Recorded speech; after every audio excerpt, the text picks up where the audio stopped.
All right. Hello, everyone. This is the second week for our Starkville Daily News sports scene. And it was a very interesting first week of football. Mississippi State got on the winning track, and Coach Jeff Lebby's first game as head coach, and it was very impressive. I guess we can just start with the Bulldogs since we have our prop here. Just talk about, what your impressions of the Bulldogs and how they were able to start the season successfully.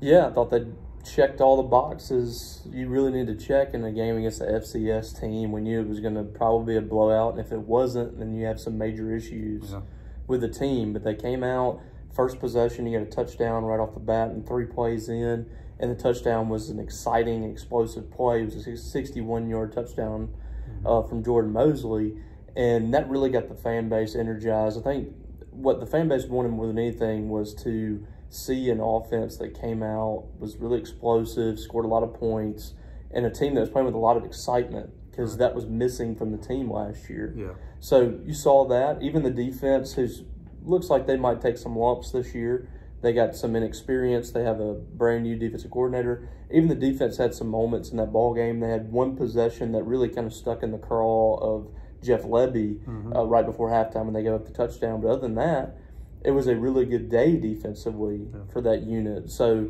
I thought they did everything they needed to do. They scored in all 3 phases. They got a punt block for a touchdown, a pick 6 to go along with what they did offensively. It was exactly what you wanted to see from a team that needed to have a spark after, a rough couple of years. Right. Whether it be with the death of Mike Leach or the season that they had last year with Zach Arnett. They really needed something positive, and they got that. Now it's just all about taking that into this week with Arizona State. Yeah, a long road trip, a late game on a Saturday night, 9:30 Central Time kick. So there's a lot of challenges that go with that, and a pretty good football team waiting for them when they get there. Yeah, and that's like you said, you're going across the country to Arizona. The environment there, weather-wise, is a little different than it is here because it's hotter, maybe not as humid, I guess, but it's going to be really hot. Yeah. Even at nighttime, it's going to be pretty hot. Right. And you're playing a game that that's why they're going down early. You're trying to get your body used to the time change a little bit. You're going to step back 2 hours, so you're playing a game basically at 9:30, what your body's used to, against a team that you don't normally see. And they're a little different than they were last year with Kenny Dillingham now in his second year there. They seem to be a program just like Mississippi State's trying to be, on the rise from what they have been. They went through a lot of turmoil there as well with Herm Edwards, and went through a lot of issues there. But I think that they are really kind of moving in the right direction and had a tremendous first week, a more impressive week than Mississippi State because they were doing it against an FBS team who's usually been pretty good. So it's going to be tough. It's really going to be a tough battle for Mississippi State, but this is a really good measuring stick game, like Jeff Lebby said. Yeah. And with the late kickoff time, we probably won't be able to do too much in the print edition for Sunday, but if you'll come back to this website, StarkvilleDailyNews.com, we will put up a report as soon as the game is over on Saturday evening. But high school football is also going strong. Starkville High School got a good win over Noxubee, and a really good game between Louisville and West Point resulted in a 1-point Louisville win. And now you have 2 of those teams matching up this week, and always a good rivalry game, Starkville and West Point. Yep, doesn't matter who the coaches are, who the players are. Every year it's a good one. And I talked to Brett Morgan today, who's over at West Point. Tough loss for him in week 1, but there's no panic in those guys because they know, what the schedule does for them as far as later on in the season. We talked a little bit about it last week, I think, about how West Point, Noxubee, even Louisville, those teams around here, they seem to schedule really difficult opponents in non-conference play. And by the time you get to conference, you don't see those teams much in your conference.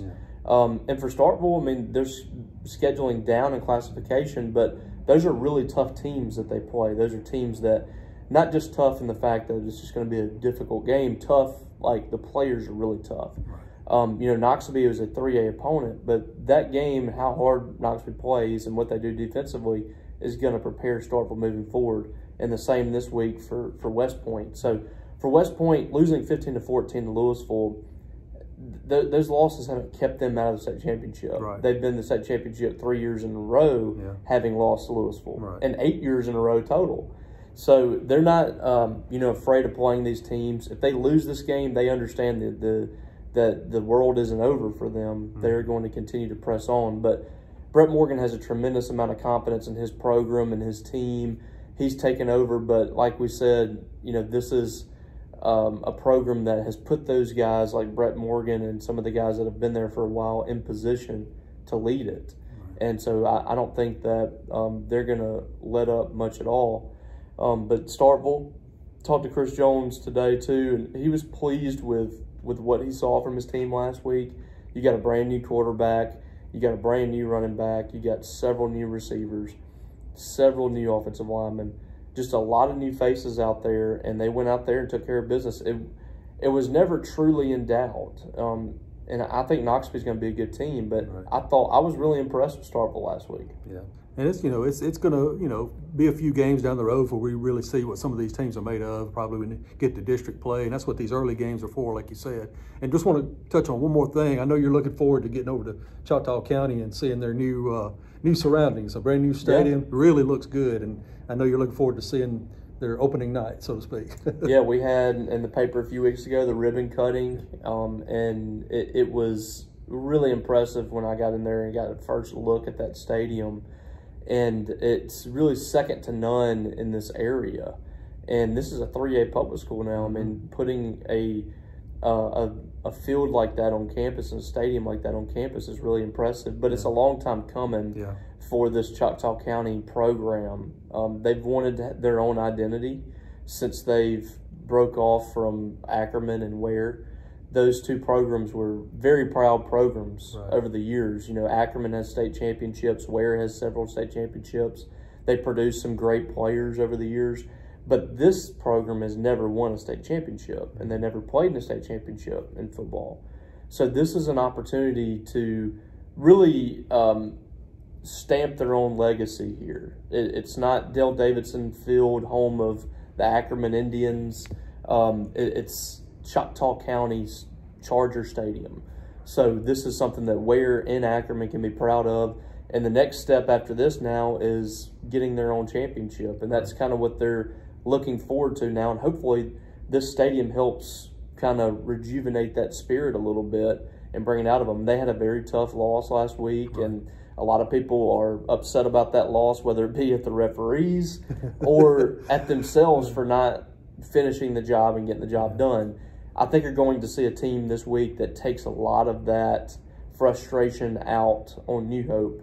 And if they're able to do that in their stadium in their debut, it'll be a successful night. All right. And a lot of good matchups, that being one. And, of course, Starkville West Point, as we've already talked about. And, it's going to be another exciting weekend of football. And we're excited to bring it all to you in the newspaper and online. So until next week, stay tuned.